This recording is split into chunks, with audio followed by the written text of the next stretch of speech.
This is part number 2 in our workshop series, and so I will not cover what I covered last week. However, I will briefly allude to that, and then you can check out that recording. And as well, if you come to the Monday session next week, you'll have this recording and the one last week to refer to.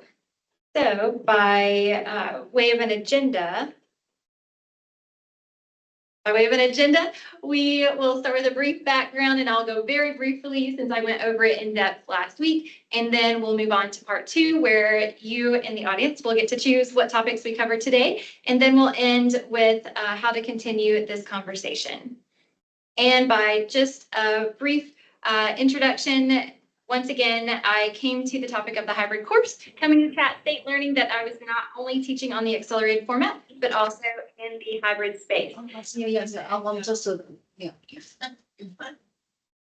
so the 2 major works that influence this workshop today, in addition to research articles, come from How to Design and Teach a Hybrid Course and the book Student-Centered Pedagogy and Course Transformation at Scale. Highly recommend both of those resources. All right, we are now to the portion where the audience gets to determine what we cover and in what order, and this is consistent with approaching our student autonomy needs that we might talk about today. So I'm trying to demonstrate that through this workshop. So last session we covered strategies, so you are free to pick any of the other 5.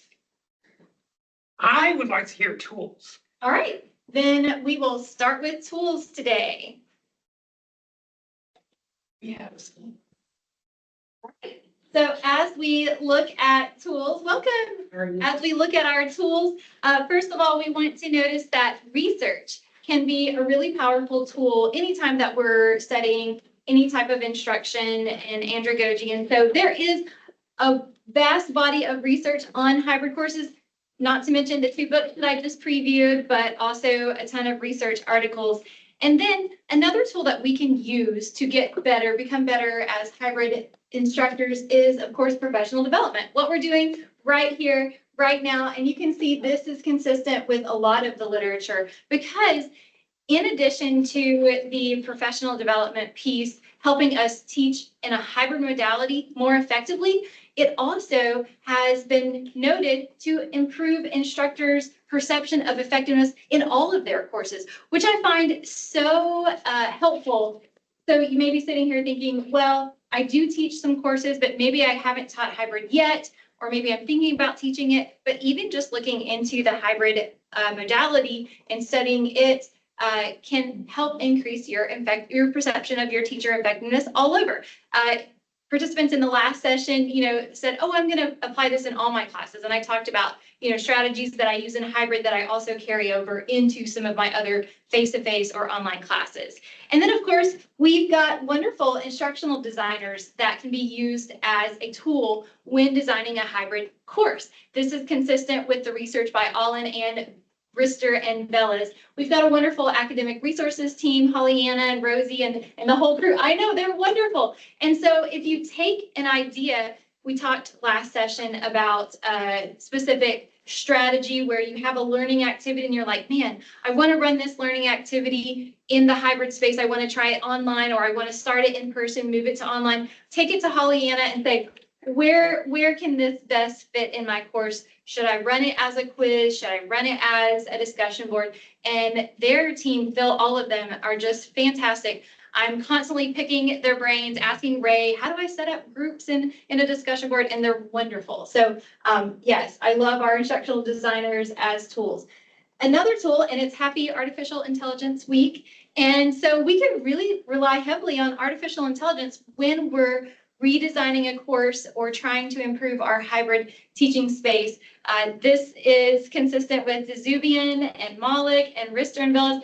Like I mentioned last time, I got to hear Dr. Ethan Malik at our recent Achieving the Dream conference, and his work in pioneering, he's an instructor, and he really leans heavily into the AI space, which is, new for a lot of us, but really thinking, how can artificial intelligence not only help me to redesign this course? You can prompt, hey, artificial intelligence, you can say, suggest this learning activity for a hybrid course. You can prompt it with that and then, insert the previous learning activity and see what it recommends.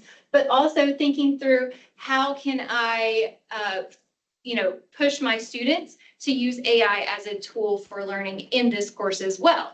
So from an instructor standpoint and from a student standpoint, AI can assist us in hybrid learning. And then the last tool, well, this probably isn't the last one, but the last one that I'll cover today is student feedback. We already embed student feedback into our courses through our course evaluation survey. So those are standard questions, but then there are boxes where students can put qualitative data, what they liked, what they didn't like. And so you can always prompt your students, hey, if it's a hybrid course, how did you like this hybrid course? This is the first time I've taught it, or I tried something new. You can prompt them and they can give official formal feedback through that course evaluation survey. Or the literature also supports just having conversations with students as you walk out of class. Hey, I tried this, activity. And if you're not in a hybrid learning class yet, then say, if this were a hybrid class, would you rather do this discussion in person like we did it today, or would you rather see it on an online discussion board? And really lean into their student experience. We obviously know our experience as instructors, but getting to see how they experience it as student is really powerful. I am a student in a hybrid course at UTC, and so I'm constantly thinking through, what I'm doing in my online learning space versus what I'm doing in my in-person learning space, and thinking, did I feel that was most effective? What would I change to make it better? So, those conversations are super powerful. All right, and now we are ready to return to our menu. Okay, we have now covered strategies. We have now covered tools. We have 4 categories left. I'm going to defer to you. What would you like to cover next? And I don't know your name. I'm Priscilla. Priscilla. I'm sorry. Priscilla Williams. I'm sorry. Nice to meet you. Great to meet you, Priscilla Williams. Participant idea. Okay, participant idea exchange. This is a fun one. So we will click. I will maybe click. Oh, yeah, perfect. Okay, so in the participant idea exchange, really just hoping to learn what we as a collective group, what we have experienced. Have you taught in the hybrid modality yet, Priscilla? I haven't. You haven't. No. Have you experienced it as a student? I have. Oh, okay. So what did you like about your hybrid course? I guess the option, because that was actually presented, what you just said about if you, as far as the feedback is concerned, that was presented in the course. As far as we did some discussions online, of course, and then some in person, because, of course, the hybrid was us going directly to the classroom 2 days, and then everything else was online. So I believe so in that format, yeah, I love the idea of being able to do either or. Did the instructor let you as a class determine which learning activities lived in which spaces, or were they pre-planned? It was pre-planned. Pre-planned. Would you like the ability to decide in the moment, or do you think it runs more smoothly to have it planned out and designated ahead of time? The plan is good. Okay, Yeah. so you know what to expect. Yeah. What did you like? Which learning activities did you feel like were very effective in person? Well, I mean, a lot of questions were presented, and then being able to hear everyone else's, ideas out loud was really helpful. Right. But, so anyway, In- that was In that course, did you meet initially online first or in person first? in person. How do you think that helped you when you transitioned to the online It space? was amazing because I could actually put faces with the names, and then the personalities were already grouped. So I was able to meet Sam and then, know his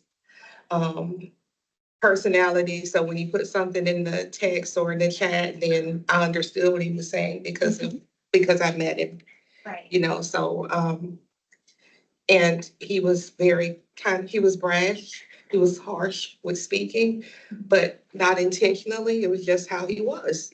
So Nothing was taken to heart. right, so you were able to build a relationship in person, understand nonverbal communication that we lose in a sense online with written format. What class do you teach right now? College success. College success, is that online or? It's in classroom. It's in the classroom. Okay, so how can you imagine that the hybrid would be exciting to try with college success? Right now, what do you do in person? Everything.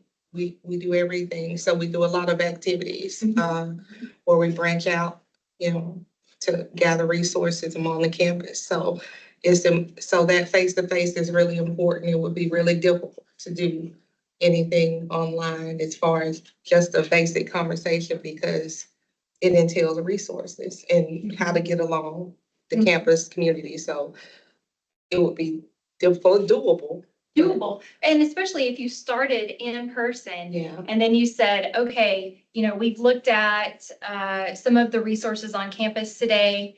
And then you transition at the end and you say, we're going to continue this conversation on an online discussion board. And, and so you could set up the online space that way. And what I think is really powerful, leaning back to what we talked about in our strategies, in an in-person environment, you have a full classroom, 20-some students, and having those discussions, you hear from this student and this student and this student, and then you have to move topics, but you didn't hear from that student and you didn't hear. So bridging that in a hybrid space, everybody has to contribute. Yes.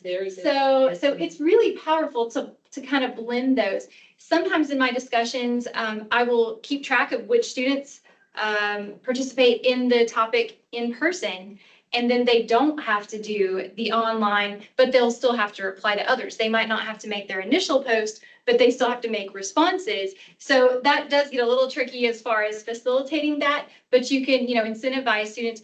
Or I've also said, open up your discussion board. And so we've got the online space open, even though we're in person, and we're having back and forth verbally while we are writing. And I showed last week how a lot of the students really get into using Microsoft Teams and the chat feature, even though they're sitting face to face. But I also have some that are attending online.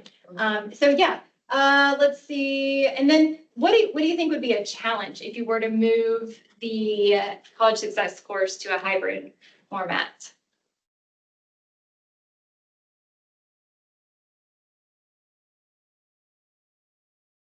Really, you answered what could be a hindrance, which is the participation portion, because that's a concern. It's just so much of percentage of a grade, but I mean, and again, you touched on the first portion of it. If we meet initially online, that takes care of a lot. So I really don't see any. Yeah, for me, when I'm running a hybrid course, one of my challenges is keeping the students engaged online.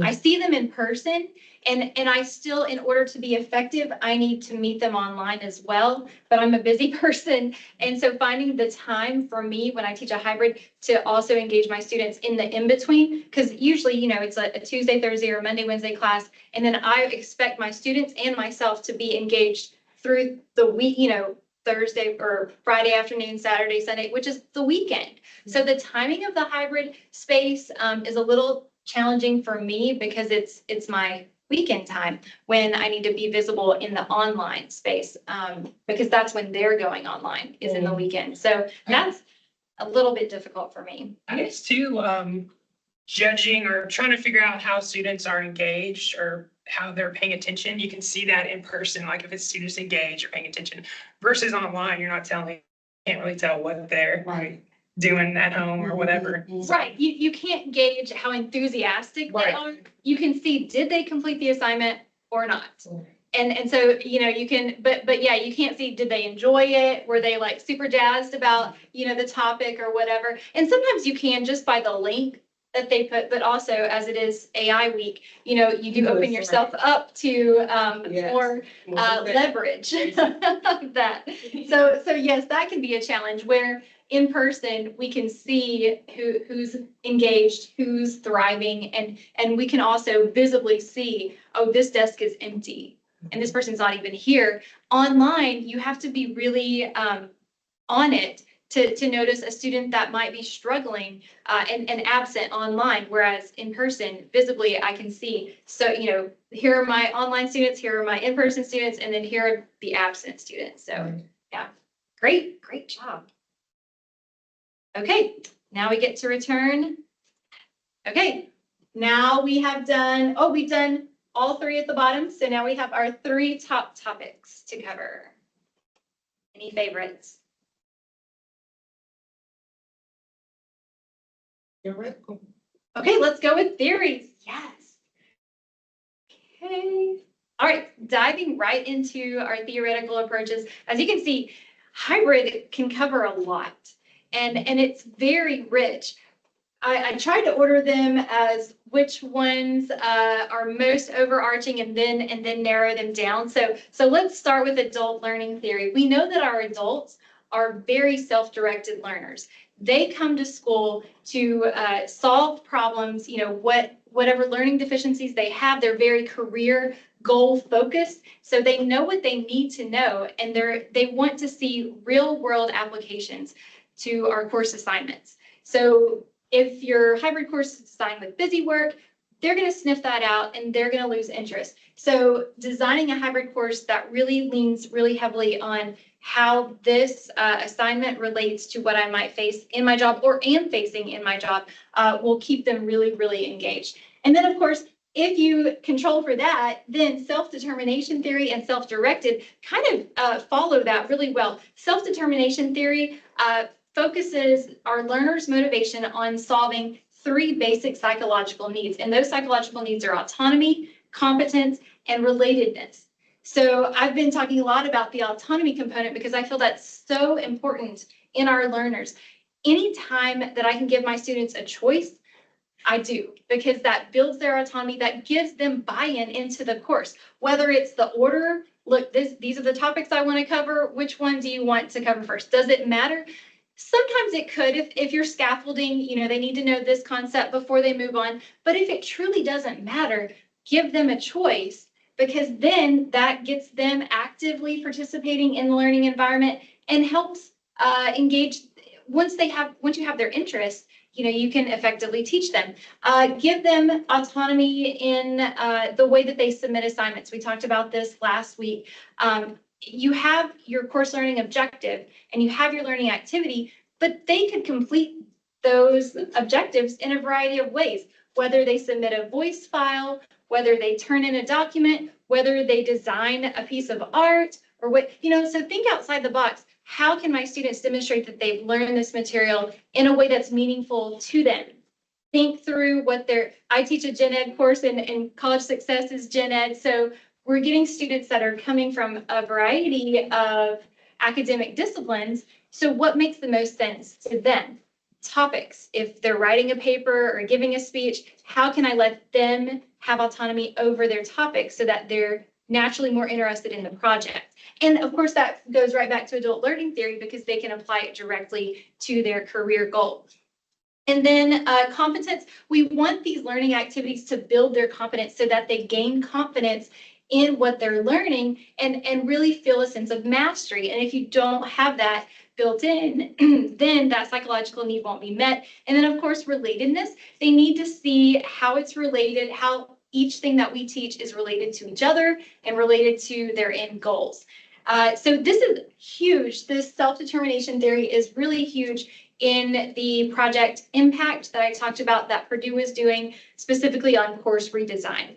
And then, of course, you've got the experience, self-directed learning where the learners really have control over what they're going to learn and how they're going to learn it. It's frightening as an instructor, truly. But if I pare down my course to what I want them to know and demonstrate, I think we can have a lot of flexibility and truly make it more meaningful to the learners. When they get to pick their topic, when they get to pick and have some degree of control over how they submit it, that really is empowering and helps them. Experiential learning theory, of course, plays right back into our adult learning theory because experiential learning says that we learn by experiences. So what kind of experiences can we embed in our course through those learning activities so that our learners learn by experience?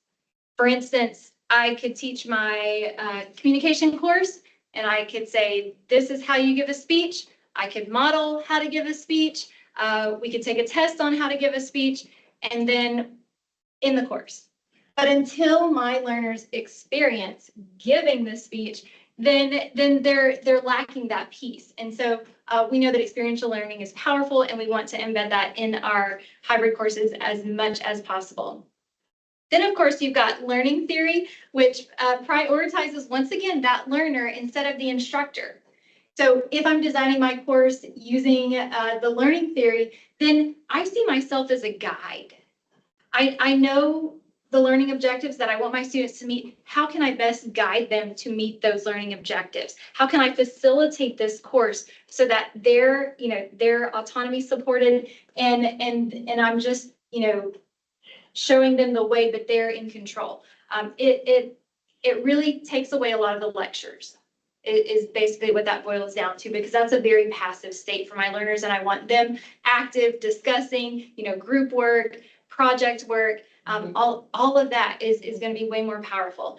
And then, of course, Gardner's theory of multiple intelligences. I love Howard Gardner and his work because he reminds us that all of us are put together differently, beautifully, powerfully, but none of us learn exactly the same. So, music, one student might learn better with music. One student might be more visually a visual learner. One student may need to write things or do things. And of course, all of us have multiple intelligences. We're not just segmented as only the musical intelligence. We have multiple ones. So I recommend all the time that my students take his test. He has a really great free assessment that you can determine your own multiple intelligences.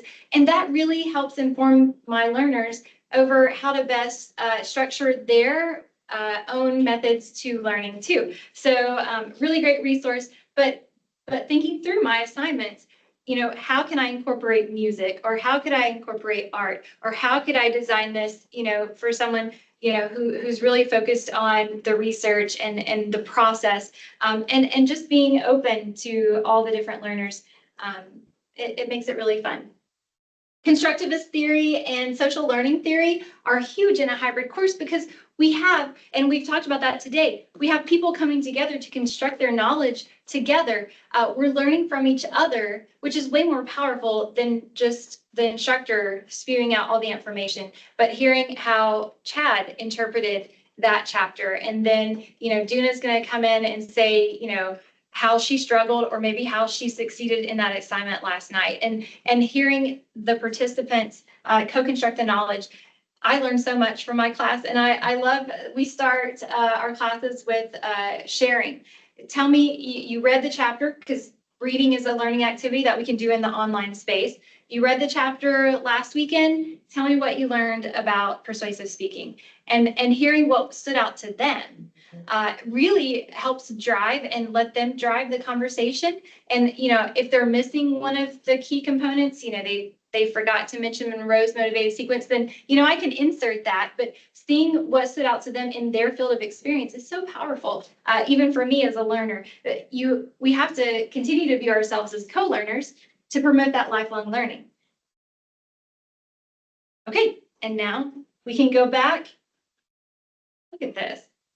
Okay, so now we have definition and advantages and chat state data left.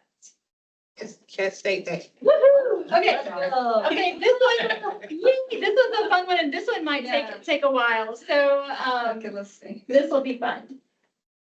Okay, So diving into our chat state data, because you know that we do hybrid courses here. So first of all, this data is coming from the Power BI report published by TBR with the Ascendium Education Group when they redid our, when we went to 7-week courses. So all of this data comes from the recent reports published from that. So as you can see, if you look, the hybrid course slightly has a better pass rate than the online.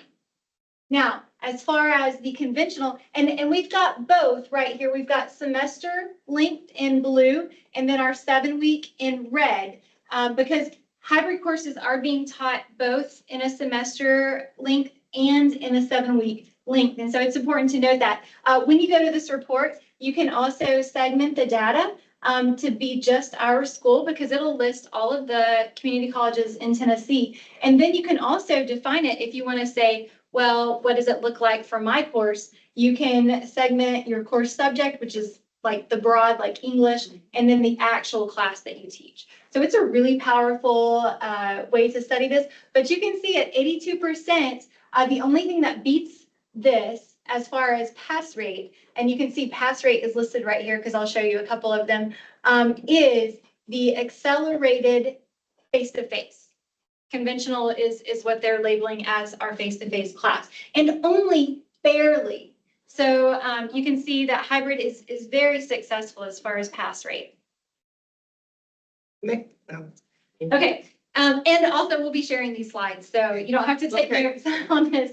So you can also see that we have a lower failure rate than the online only classes. So now we've looked, that was figure 2. Now we're into figure 3. And so this is going to look at the failure rate. So you want this number to be low. So at 13% over in 15, 13 for the semester length, and then 15 when we're in accelerated length. So we've got, really great averages right here. Definitely lower, and then it ties the face-to-face, but then it definitely beats the face-to-face semester-long length class. So hybrid is performing well on the failure rate. Okay, and then the next one, this is figure 4. So we looked at 2 was the pass, 3 was the failure rate. Figure 4 talks about the withdrawal rate that we also want to be low. We don't want a high withdrawal rate. And so hybrid comes in at 4 and 2%. Once again, tying with our traditional face-to-face class, but definitely in the semester length hybrid class, we're beating the other 2 semester length classes. So really great as far as withdrawal rates. If you can get your students engaged in a hybrid course, one of the benefits is they meet in fewer sessions and then they do work online. So they see a lot of benefit to that and they tend to stick around.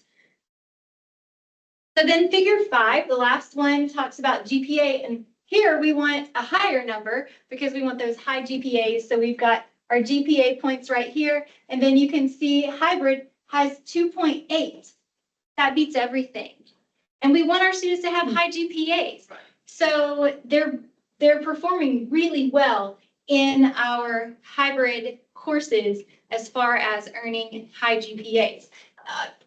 Yes, these aren't terrible, but we can see this one is the one that I find most remarkable is our online students are having lower GPAs in both the traditional length, the semester length, and the higher. It's significantly, not significantly, but when you're talking about GPA, we don't have very many points to distinguish. So we can bump those GPAs up just by switching to a hybrid course, especially in favor of an online only course. And I know the online only is very popular for our students for a number of reasons, but convincing them when we have those conversations with students, hey, I see you're taking this online course or you're signed up for a bunch of online courses. Have you considered trying a hybrid course? Because hybrid courses have higher average GPAs.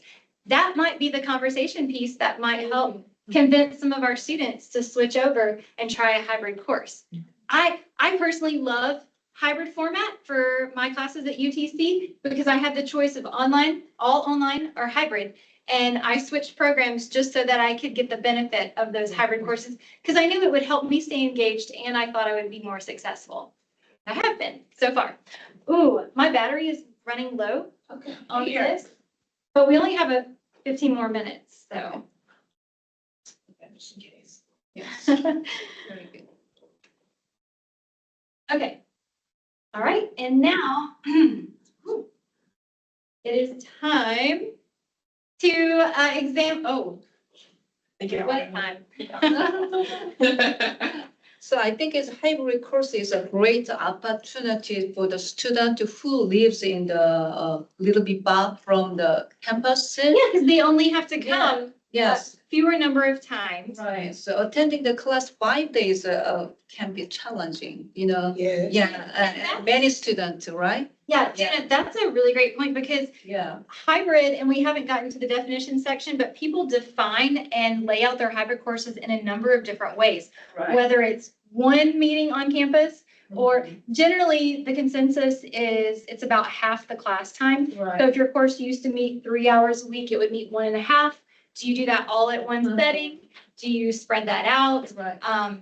So there's a number of different ways. Right. Hybrid's very flexible. So, but yes, a student that wants to save money on gas or lives really Right. far away, hybrid would still give them that in-person option, but not as intense as the full traditional face-to-face. Okay, it is time to look up your course. So you can scan the QR code and it'll take you directly to the PI Power Reports, or you can follow these links to take you, and the one that focuses on the hybrid that I've been featuring in this presentation is policy brief number 4, topic number 4. And I started on page 18, but really you can kind of look at it.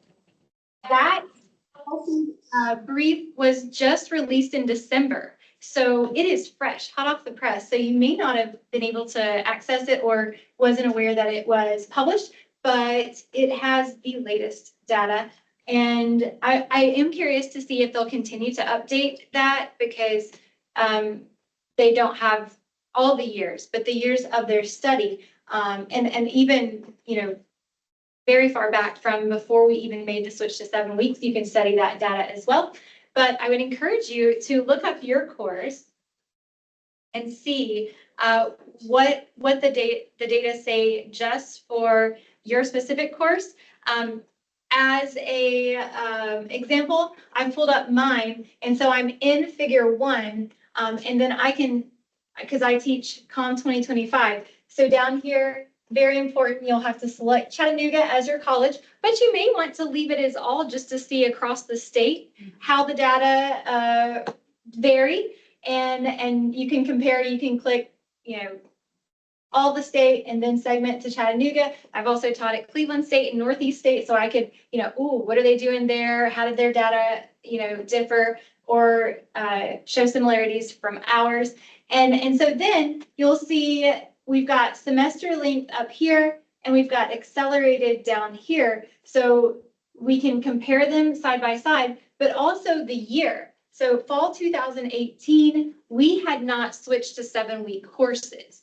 That was prior to our large-scale campus adoption of that. So these were semester length, obviously, and you can see there was no hybrid offered in the COM 2025 course.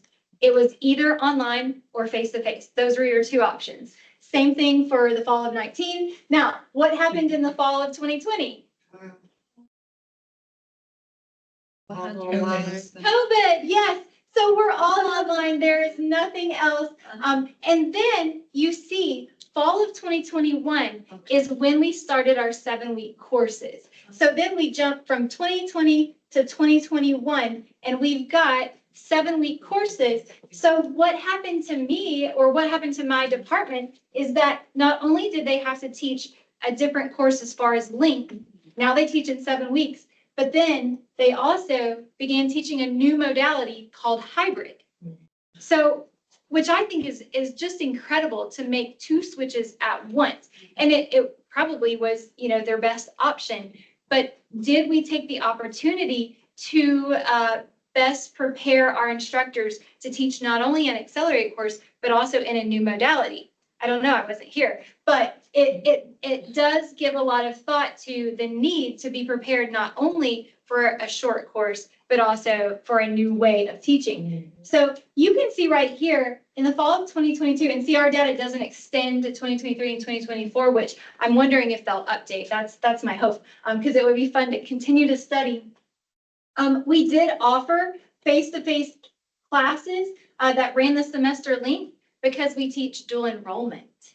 So that's why we have 100% of our full semester classes are the dual enrollment classes. We go out to the high school. I love teaching those. And then, of course, in the fall of 22, we continue to offer our 7-week classes as well. But you can see it was a split. We either teach them online or we either teach them in hybrid. So our main campus students, our adult learners, are only getting 2 choices. So it's essential that if they are wanting an in-person experience, that our hybrid class is really high quality, because they don't even have the option of a semester long one, unless like those are mainly our dual enrollment or our specialty student population. So were you able to access yours? I wasn't, but I'm sorry, I was going That's to find a little I know later. on the phone, yeah, Yeah, it's it's so kinda small. difficult. Yeah, you'll have to look at it on the computer. But I was just gonna say, later on, pretty soon, we'll be able to have a comparison up there with the flip mod. Yes, and so Of people be able to, yes. So Dr. Harrington, when she did her workshop series on the flip modality, and she, pulled up her course out, it was remarkable, so powerful.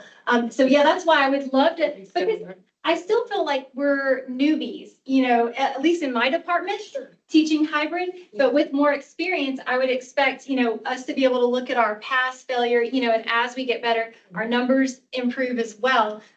But the really cool thing about this, when I dug into the data and I looked at different departments, some of our Chat State departments were already teaching on hybrid prior to the switch. exactly. They really were. They were. Yeah. And so I was like, man, that's so cool. Some of them were even teaching the 7-week classes prior to the large scale adoption of the 7. So those departments should have been our leaders, and maybe they were, I wasn't here, but those should have been the ones to say, hey, we're about to make this switch. Communication people, you haven't taught on the hybrid, you haven't taught 7-week. Let me show you some of the best practices, some of the best ways to do this. And so I think that would be super, super powerful. The majority of our conventional classes were hybrid. Right. So Quite a few of them. yeah, so leaning on other departments across campus who may have had the hybrid experience that, my department didn't, would be really powerful, which is another, strong push for the tool of professional development, where we can have these conversations and learn. Hello, Joshua. Hey. Gotcha.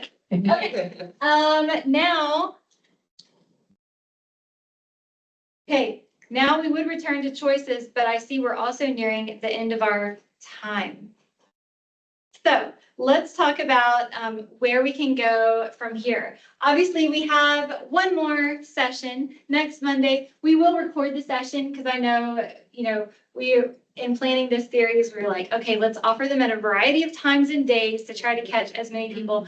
But just realizing that all of these are recorded, you can just tune in at your own pace to look, because in the next session, I will definitely be covering the definition and advantages to the hybrid format, and then whatever else the people want, So we might review some topics or just have more discussion and dive deeper into hybrid learning. So this is a link to all the references that are in the full presentation. If you want to, read some of the journal articles or check out I highly recommend the 2 books that were written on not only hybrid pedagogy, but also instituting large-scale campus course redesigns. Great resources and so practical, because I know as an instructor, I want to know, but what should I do differently in my class? I love studying the theories, but how can I apply those? How can I grow and change? So yeah, I think this topic, because of, we only have 3 modalities, face-to-face, online, and hybrid. I think, giving it a lot of emphasis and a lot of focus moving forward, because I'm still a student. I'm still learning how to, you know, and I love going to conferences and getting new ideas from others across the state. But I think at Chat State, we have a wealth of resources here as well. So, Yes. questions? Great job. Thank you. Thank you. Thank you. I love it. All right.